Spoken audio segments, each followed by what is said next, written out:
Hi, this is Billy Hewes coming to you from the state capitol with another video update.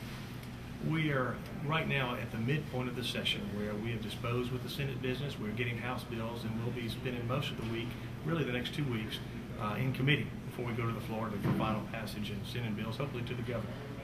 Last week we dealt with the issue of property rights and the aspect of eminent domain, very critical issue to folks with respect to what they can or cannot do with their property and the rights in protecting those. Another highlight last week, probably the most fun thing we did, was the fact that Marty Stewart came to the Capitol promoting the Country Music Trail. Mississippi is known as the birthplace of American music.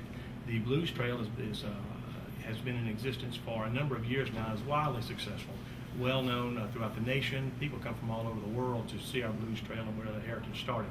It just made sense for us to do it with all the country music legends that have come from Mississippi to do the same. And again, Marty Stewart was here promoting that. The Senate passed a bill. Proud to be the sponsor of that legislation, and now we hope the House acts quickly on it. Finally, this week will be a busy week again in committee. We deal with revenue bills and appropriations bills in the next 2 weeks.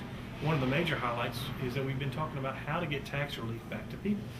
And to help our businesses, we're going to drop and introduce legislation dealing with an inventory tax. So anybody who deals with retail sector, pharmacists, manufacturers, anybody who has inventory on hand, they're being taxed at a pretty significant rate. That's not the case with our neighboring states, so we're at a competitive disadvantage. Hopefully we'll get some traction with this legislation, pass it on to the House, and do some good for our citizens. Come back to you next week with another video update, but thanks for checking in.